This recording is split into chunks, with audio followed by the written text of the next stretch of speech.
Why does it take 19 weeks to go from sale to exchange when it used to take 14 weeks? Yeah,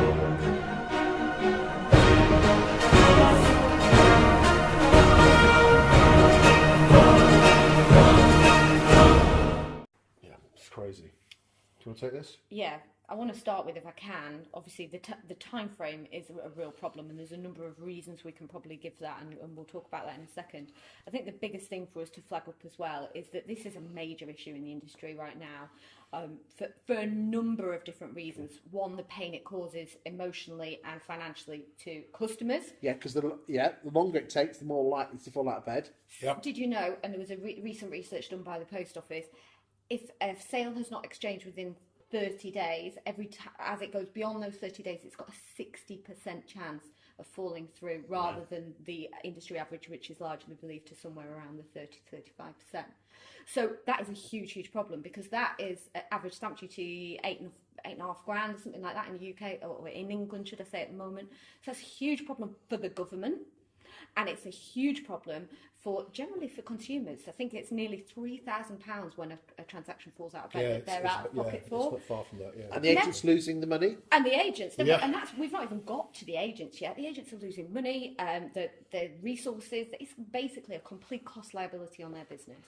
So it's a huge problem. So the further it goes on, they're less likely to have their money, and they've got to wait longer for it. Well, if you list a house in no sale, no fee, which most agents are, then it's a liability on cost. Yes. Yeah, and time, and which is also money.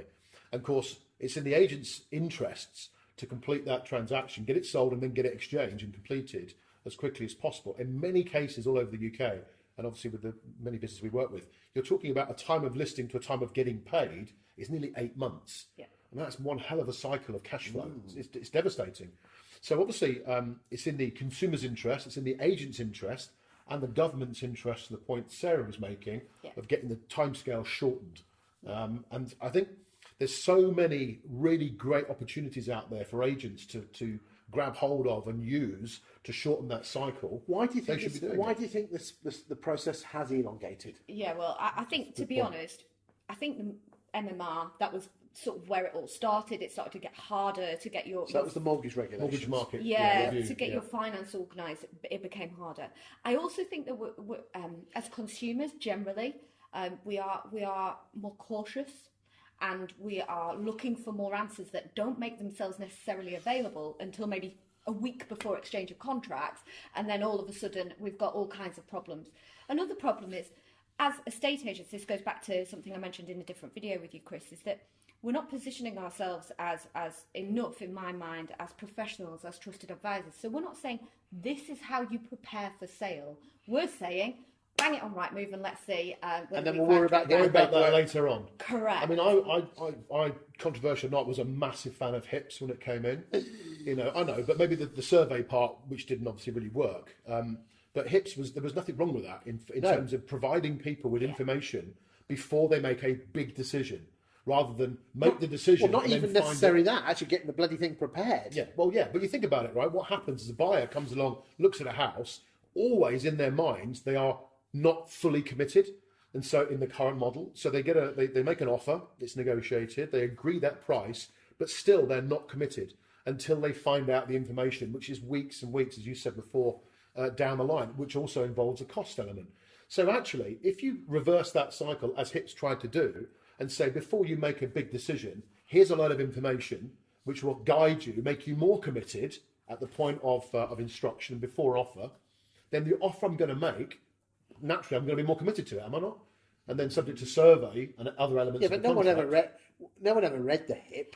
But well, I think there's just got to be a degree of upfront of information and transparency available. You won't walk into a car garage and then say to you, "Oh, I'm not sure whether it's diesel or petrol," and give us your money and we'll tell you later on before you pick it up. Or whether it's manual or automatic. We're just not sure. Well, you'll find out, the day before you pick it up.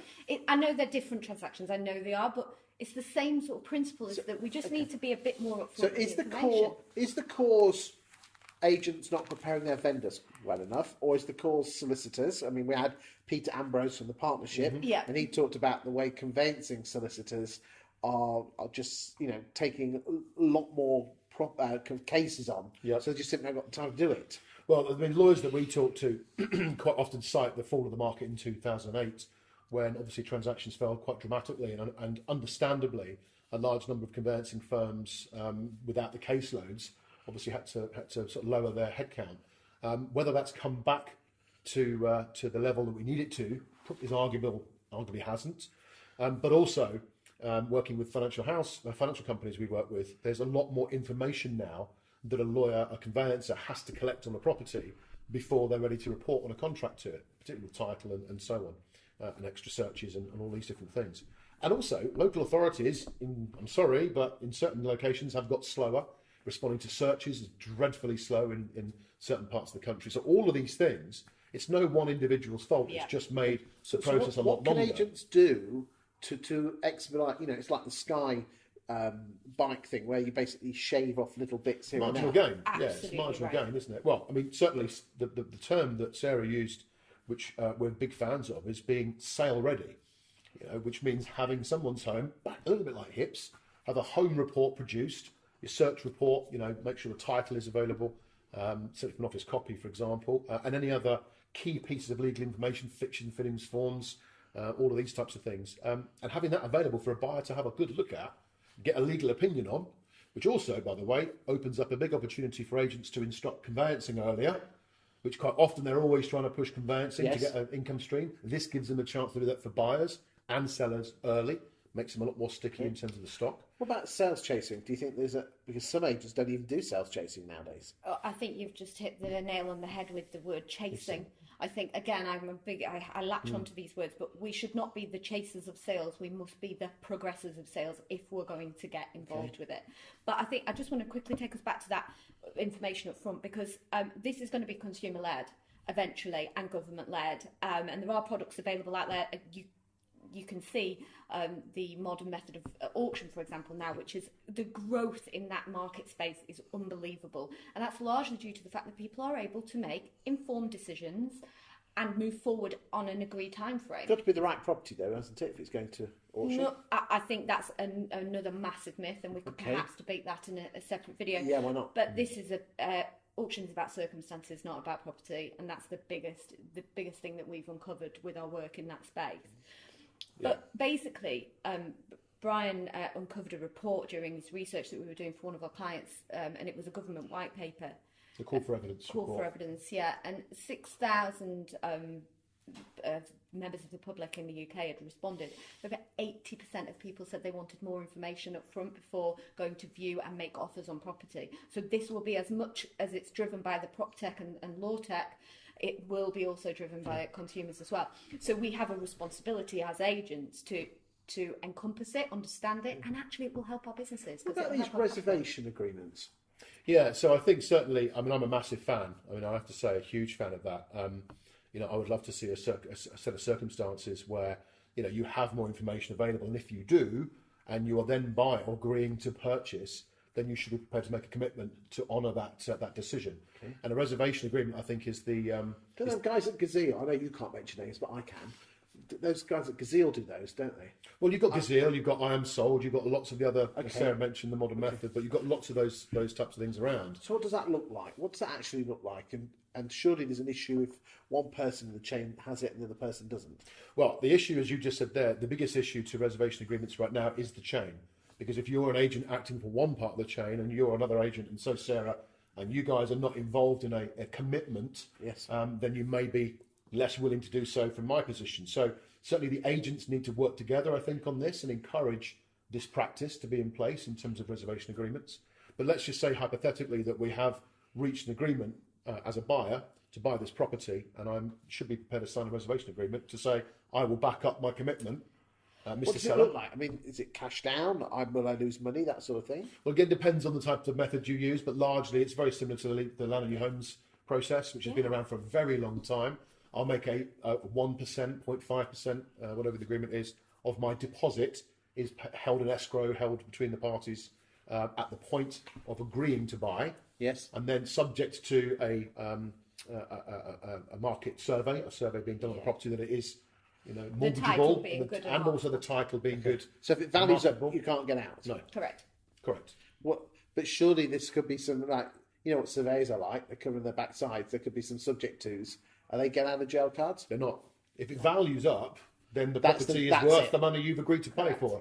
So I think from a commitment point of view, that I don't see any reason. If I've seen a house after all the time I've looked, I want to buy it, and I've seen a lot of information on it, subject to the title being good, I should agree. So the I am sold bit, are they also similar where there's like a reservation agreement then? Is that the same? There's an agreement that's made at the point of offer that commits both parties to the deal. Yeah. So so it's not just like an online bidding thing. There is actually something tying people in. Yeah, that is very much so. It's got all the benefits of what we would consider to be a traditional auction, where it does actually secure that buyer straight away for the seller, but it also encourages an online bidding environment as well. Whereas obviously the other products we were just talking about, they're just solely reservation agreements.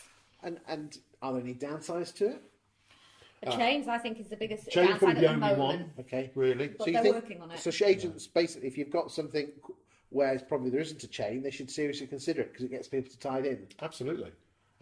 Sarah made the point earlier on, and I think we'll talk about it another time, but fundamentally, the problem in the market right now is, from a customer's point of view, they want things quicker and they want more information up front. From the agent's point of view, the only thing that really provides that is the modern method of auction. And because of auction, the word auction, it creates a feeling of, amongst agents particularly, of it's got to be a certain type of property. Exactly as you reacted. It's nothing to do with property, it's to do with people. Interesting. My final point on this is that I've done an awful lot of research into this because of who we work with on this basis in both the auction space and the reservation agreement space. And I was looking at the Scottish property market, which obviously they do things very differently up there.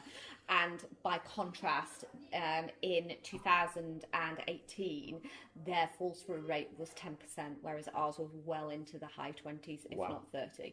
So because they have more information up front, offers are binding, and all those sorts of things, they have managed to reduce the fallout. Therefore, it is much better for everybody involved in the transaction. And the agents, because they get paid a lot quicker, which was the original point. Especially the agents. Absolutely. Win-win. Thanks, guys. No problem. Thank you.